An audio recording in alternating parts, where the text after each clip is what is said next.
Pernahkah Anda merasa takut untuk memberi karena khawatir uang di dompet akan berkurang?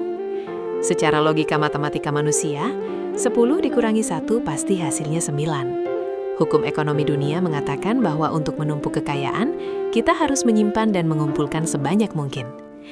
Namun, tahukah Anda bahwa ada sebuah sistem matematika langit yang bekerja dengan cara yang sangat berbeda, bahkan berlawanan dengan logika tersebut? Dalam sistem ini, semakin banyak Anda mengeluarkan, semakin banyak yang akan kembali kepada Anda. Inilah misteri agung dari sebuah amalan bernama sedekah. Sedekah bukan sekedar memindahkan harta dari tangan kita ke tangan orang lain. Ia adalah sebuah investasi yang paling aman di dunia, karena penjaminnya adalah Allah SWT sendiri. Banyak orang yang hidupnya berubah 180 derajat, bukan karena mereka bekerja lebih keras dari biasanya, melainkan karena mereka mulai memaksa diri untuk memberi di saat sulit. Mereka menemukan bahwa sedekah adalah kunci pembuka pintu rezeki yang selama ini terkunci rapat. Sedekah adalah cara terbaik untuk berbicara kepada sang pemilik rezeki bahwa kita tidak bergantung pada harta, melainkan padanya. Video ini akan membedah tuntas mengapa sedekah tidak akan membuatmu miskin. Kita akan melihat bagaimana energi keikhlasan mampu menggerakkan semesta untuk mengembalikan apa yang Anda beri dengan jumlah yang berkali-kali lipat. Kita akan membahas kisah-kisah nyata tentang keajaiban sedekah yang datang di saat-saat paling kritis, saat logika manusia sudah menyerah. Jika hari ini Anda merasa rezeki Anda seret, atau Anda sedang merasa takut akan masa depan ekonomi Anda, tetaplah di sini. Karena setelah menyimak video ini, Anda akan menyadari bahwa cara terbaik untuk mendapatkan adalah dengan memberi. Sebelum kita masuk ke rahasia matematika langit yang pertama, pastikan Anda klik tombol subscribe dan siapkan hati Anda untuk menjadi bagian dari ahli sedekah. Mari kita mulai perjalanan menembus batas logika materi ini. Allah SWT memberikan garansi yang sangat luar biasa dalam Al-Quran mengenai sedekah. Dalam surat Al-Baqarah ayat 261, Allah mengibaratkan orang yang menafkahkan hartanya di jalan Allah seperti sebutir benih yang menumbuhkan 7 bulir dan pada tiap-tiap bulir terdapat 100 biji. Secara eksplisit, Allah menjanjikan keuntungan hingga 700 kali lipat, bahkan lebih bagi siapa yang Dia kehendaki. Di mana lagi Anda bisa menemukan lembaga investasi yang berani memberikan imbal hasil sebesar ini dengan risiko 0%? Hanya di Bank Langit. Sedekah bukan hanya tentang uang, ia adalah tentang keberkahan. Mungkin secara nominal uang Anda berkurang, tetapi Allah menggantinya dalam bentuk lain yang seringkali tidak kita sadari. Allah mungkin menggantinya dengan kesehatan yang terjaga, sehingga Anda tidak perlu mengeluarkan jutaan rupiah untuk biaya rumah sakit. Allah mungkin menggantinya dengan anak-anak yang solih dan penurut, yang merupakan harta yang tak ternilai harganya. Atau Allah menggantinya dengan ketenangan hati dan perlindungan dari musibah yang seharusnya menghancurkan bisnis Anda. Inilah yang disebut dengan pertumbuhan tanpa angka, yang jauh lebih berharga daripada tumpukan uang di bank. Seringkali kita merasa sudah banyak bersedekah, tapi tidak merasa kaya-kaya juga. Disinilah letak ujian iman. Sedekah tidak selalu dibalas dengan uang tunai seketika, tapi ia pasti dibalas dengan apa yang paling kita butuhkan saat itu. Allah Maha tahu bahwa jika Anda diberi uang banyak sekarang, mungkin Anda akan lalai. Maka Dia menggantinya dengan kemudahan urusan atau perlindungan dari fitnah. Namun, janji Allah adalah pasti. Dan apa saja yang kamu nafkahkan, maka Allah akan menggantinya, dan Dialah pemberi rezeki yang sebaik-baiknya.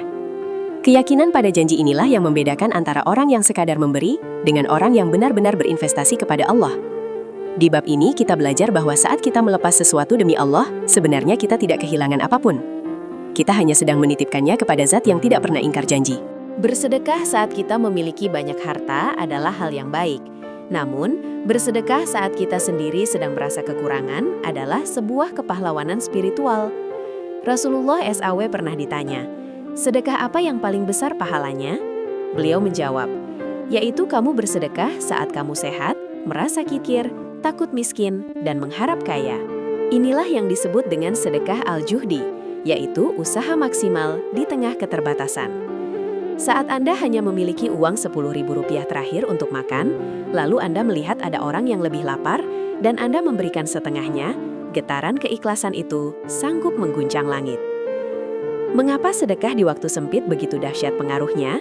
Karena pada saat itu, Anda sedang melawan ego dan ketakutan terbesar manusia, yaitu kemiskinan. Setan selalu membisikkan ketakutan akan kemiskinan agar manusia menjadi kikir. Namun, ketika Anda melawan bisikan itu dan tetap memberi, Anda sedang membuktikan bahwa kepercayaan Anda kepada Allah jauh lebih besar daripada angka di saldo rekening Anda. Sedekah di waktu sempit adalah sinyal darurat kepada Allah bahwa Anda sedang sangat membutuhkan pertolongannya melalui pintu kedermawanan. Ada sebuah hukum yang tidak tertulis. Rezeki yang macet seringkali disebabkan oleh aliran pemberian yang juga macet. Ibarat sebuah kolam air, jika air hanya masuk tapi tidak pernah keluar, maka air itu akan menjadi busuk dan berlumut. Tapi jika ada aliran keluar, maka air segar yang baru akan terus masuk. Begitu juga harta. Sedekah berfungsi sebagai pompa yang menarik rezeki baru untuk datang. Jika Anda merasa rezeki sedang seret, jangan justru menghentikan sedekah. Justru pada saat itulah, Anda harus mempercepat sedekah Anda untuk memancing rahmat Allah turun. Banyak orang yang justru keluar dari jeratan utang dan kemiskinan setelah mereka berani membagi sisa harta terakhirnya untuk orang lain. Di bab ini, kita diingatkan bahwa ukuran sedekah bukan pada besarnya nominal, tapi pada besarnya pengorbanan dan keikhlasan yang menyertainya. Manfaat sedekah ternyata melampaui urusan finansial. Rasulullah SAW memberikan sebuah rahasia medis dan keselamatan melalui sabdanya. Obatilah orang yang sakit di antara kalian dengan sedekah, dan sedekah itu dapat menutup 70 pintu keburukan.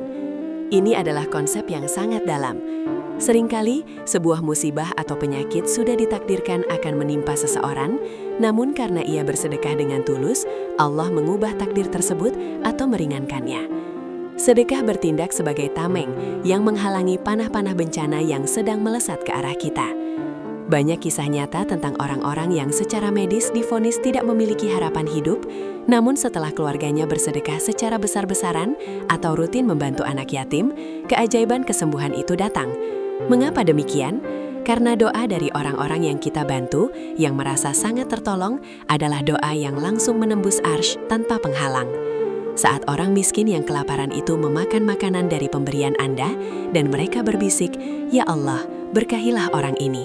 Malaikat mengaminkan doa tersebut, dan doa malaikat adalah jaminan bagi keselamatan kita. Selain itu, sedekah juga merupakan asuransi terbaik bagi keluarga kita. Jika kita ingin anak-anak dan keturunan kita dijaga oleh Allah saat kita sudah tiada, maka jagalah anak-anak yatim dan orang miskin sekarang. Allah berjanji akan menjaga harta dan keluarga orang-orang yang dermawan. Seringkali kita merasa beruntung karena selamat dari kecelakaan atau terhindar dari kerugian besar. Kita pikir itu karena kebetulan atau kehebatan kita. Padahal, mungkin itu adalah buah dari uang kecil yang kita masukkan ke kotak masjid atau makanan yang kita berikan pada kucing liar di pinggir jalan. Sedekah tidak hanya menambah harta, tapi ia menjaga apa yang kita miliki agar tetap utuh dan berkah. Di bab ini, kita belajar bahwa sedekah adalah cara kita bernegosiasi dengan takdir demi mendapatkan perlindungan dari Zat yang Maha Kuasa atas segala sesuatu. Dalam Islam, ada tingkatan dalam bersedekah, dan yang paling dipuji adalah sedekah secara sembunyi-sembunyi. Allah berfirman dalam Al-Quran bahwa jika kita menampakkan sedekah itu baik, namun jika kita menyembunyikannya dan memberikannya kepada orang miskin, maka itu jauh lebih baik bagi kita. Bahkan, Rasulullah SAW menyebutkan bahwa salah satu dari 7 golongan yang akan mendapatkan naungan arsy di hari kiamat adalah seseorang yang bersedekah dengan tangan kanannya, sementara tangan kirinya tidak tahu apa yang diberikan oleh tangan kanannya. Inilah puncak dari sebuah keikhlasan. Sedekah sembunyi-sembunyi memiliki kekuatan khusus untuk memadamkan murka Allah. Sebagai manusia, kita tidak luput dari dosa-dosa tersembunyi yang mungkin membuat Allah murka. Istighfar memang menghapus dosa, namun sedekah sembunyi-sembunyi berfungsi sebagai pendingin suasana. Ia menunjukkan bahwa kita memberi benar-benar hanya karena mengharap wajah Allah, bukan karena ingin dipuji, dianggap dermawan, atau demi konten media sosial. Ketika tidak ada satupun manusia yang tahu tentang kebaikanmu, saat itulah Allah sendiri yang menjadi saksi utamamu. Namun, bukan berarti sedekah yang ditampakkan itu dilarang. Menampakkan sedekah diperbolehkan jika tujuannya untuk memberi motivasi dan teladan bagi orang lain agar ikut memberi. Yang menjadi kunci adalah hatinya. Namun, bagi Anda yang sedang memiliki hajat yang sangat besar atau sedang dalam masalah yang sangat berat, cobalah lakukan sedekah rahasia. Carilah orang yang benar-benar membutuhkan, berikan bantuan tanpa meninggalkan nama atau identitas, dan saksikan bagaimana Allah membalasnya dengan cara yang juga rahasia dan menakjubkan. Keajaiban sedekah sembunyi-sembunyi seringkali datang dalam bentuk ketenangan batin yang luar biasa dan penyelesaian masalah yang tiba-tiba. Di bab ini, kita diingatkan bahwa semakin sedikit orang yang tahu tentang kebaikanmu, semakin besar perhatian Allah padamu. Salah satu ketakutan terbesar manusia adalah saat nyawa terputus dari raga. Segala amalannya juga terputus. Namun, Islam memberikan bypass atau jalur khusus agar pundi-pundi pahala kita tetap terisi meskipun kita sudah terbaring di dalam liang lahat. Jalur itu adalah sedekah jariah. Rasulullah SAW bersabda, "Jika anak Adam meninggal dunia, terputuslah amalnya kecuali 3 perkara: sedekah jariah, ilmu yang bermanfaat, dan anak solih yang mendoakannya." Sedekah jariah adalah harta yang manfaatnya terus dirasakan oleh orang banyak dalam jangka waktu yang lama. Bayangkan jika Anda menyumbang untuk pembangunan masjid. Setiap sujud orang di masjid itu akan mengalirkan pahala untuk Anda. Bayangkan jika Anda mewakafkan sumur di daerah yang kekeringan. Setiap tetes air yang diminum manusia dan hewan akan menjadi tabungan akhirat Anda. Atau jika Anda menyumbang untuk percetakan Al-Quran, setiap huruf yang dibaca akan menerangi kubur Anda. Inilah cara paling cerdas untuk mengelola harta. Orang yang cerdas tidak hanya memikirkan bagaimana cara hidup enak di dunia, tapi bagaimana cara tetap bergaji pahala setelah kematian. Seringkali kita berpikir bahwa untuk sedekah jariah harus menunggu kaya raya. Padahal, 1 sak semen untuk pembangunan pesantren atau 1 mushaf Al-Quran yang Anda letakkan di musola kecil sudah termasuk sedekah jariah. Yang penting adalah kontinuitas manfaatnya. Inilah harta yang sesungguhnya milik kita. Harta yang kita makan akan jadi kotoran, harta yang kita pakai akan usang, tapi harta yang kita sedekahkan di jalan Allah akan kekal selamanya. Di bab ini, kita diajak untuk mengubah orientasi kita. Jangan hanya menabung untuk hari tua yang belum tentu kita capai, tapi menabunglah untuk hari setelah kematian yang sudah pasti kita datangi. Sedekah jariah adalah bukti cinta kita pada diri sendiri, agar kita tidak datang ke hari kiamat dalam keadaan bangkrut. Mari kita lihat bukti nyata dari lapangan kehidupan. Ada kisah tentang seorang pengusaha muda yang bisnisnya hancur total karena tertipu rekan bisnisnya. Ia menyisakan uang terakhir hanya beberapa ratus ribu rupiah. Di tengah keputusasaan, ia teringat tentang janji sedekah.